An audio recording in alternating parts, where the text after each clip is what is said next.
गांव से दूर एक ऐसा जंगल था जिसे लोग मृत्यु का वन कहते थे।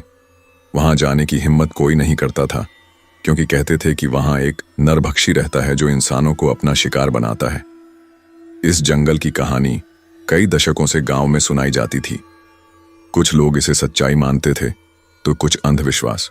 4 दोस्त अर्पित, नेहा, राकेश और सीमा ऐसे ही लोगों में थे जो इसे महज एक अफवाह समझते थे। वे शहर में पढ़े लिखे और आधुनिक सोच वाले थे। एक दिन उन्होंने जंगल में कैंपिंग करने का फैसला किया। यह उनके लिए एक रोमांचक अनुभव होने वाला था। उन चारों ने अपनी जरूरी चीजें पैक की, खाना, टॉर्च और एक नक्शा। जैसे ही वे जंगल के किनारे पहुंचे, एक बूढ़े आदमी ने उन्हें रोका। उसने चेतावनी दी, इस जंगल में मत जाओ। जो भी अंदर गया है वापस नहीं लौटा। वहां मौत तुम्हारा इंतजार कर रही है। लेकिन दोस्तों ने उसकी बातों को हंसी में उड़ा दिया। अर्पित ने कहा, बाबा, डराने की जरूरत नहीं है। हम सिर्फ कुछ दिनों के लिए जंगल देखने आए हैं। बूढ़ा आदमी उन्हें जाते हुए देखता रहा और बड़बड़ाया, अब ये भी वापस नहीं लौटेंगे। जंगल में घुसते ही उन्हें अजीब सी गंध महसूस हुई। यह गंध किसी सड़ी गली चीज की थी। राकेश ने मजाक में कहा, लगता है यहां कोई जानवर मरा होगा। लेकिन नेहा को कुछ अजीब लग रहा था। शाम होते होते उन्होंने एक खाली जगह पर कैंप लगाया। उन्होंने आग जलाकर खाना बनाया। हंसी मजाक के बीच अचानक उन्हें झाड़ियों में कुछ हलचल सुनाई दी। अर्पित ने टॉर्च की रोशनी डाली, लेकिन वहां कुछ नहीं था। रात के अंधेरे में जंगल की आवाजें और डरावनी हो गईं। नेहा ने कहा, मुझे यह जगह ठीक नहीं लग रही, हमें वापस चलना चाहिए। लेकिन बाकी तीनों ने उसकी बात पर ध्यान नहीं दिया। अगली सुबह जब सब जागे तो अर्पित गायब था।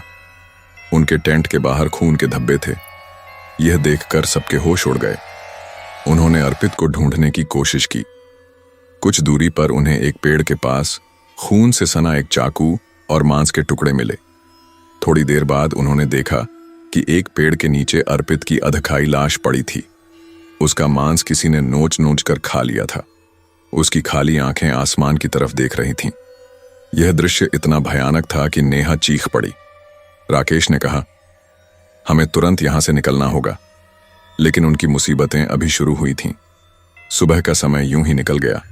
रात होते ही चारों ने एक सुरक्षित जगह ढूंढने की कोशिश की। वे एक गुफा में पहुंचे। गुफा के अंदर इंसानों की हड्डियों का ढेर लगा हुआ था। यह देखकर सीमा ने कहा, यहां से चलो, यह जगह खतरनाक है। जैसे ही वे बाहर आए, झाड़ियों में फिर से हलचल हुई। इस बार एक लंबा पतला आदमी उनके सामने आया। उसकी आंखें सफेद थीं और उसके चेहरे पर गहरी दरारें थीं। वह खून से सना हुआ एक बड़ा कुल्हाड़ा पकड़े हुए था। तुम्हारी हिम्मत कैसे हुई मेरे जंगल में आने की? उसने गहरी आवाज में कहा। इससे पहले कि कोई कुछ समझ पाता, उसने नेहा पर झपट्टा मारा और कुल्हाड़ा उसकी गर्दन पर चला दिया और उसका सिर जमीन पर लुढ़क गया। नरभक्षी ने उसका सिर उठाया और चाटने लगा। उसने नेहा के कटे हुए शरीर से मांस नोच नोच कर खाना शुरू कर दिया। राकेश और सीमा भागने लगे, लेकिन नरभक्षी ने सीमा को पकड़ लिया। उसने उसे जमीन पर पटक दिया और उसकी छाती पर कुल्हाड़ा मारकर उसका पेट चीर दिया। वह उसके अंदरूनी अंगों को निकालकर खाने लगा। सीमा की चीखें जंगल में गूंज रही थीं। अब राकेश अकेला बचा था। वह अपनी जान बचाने के लिए भागने लगा, लेकिन नरभक्षी बहुत तेज था। उसने राकेश को पकड़कर एक पेड़ से बांध दिया। तुम्हारे जैसे मूर्ख लोग मेरे लिए भोजन हैं। तुम्हारा मांस सबसे स्वादिष्ट है, नरभक्षी ने कहा।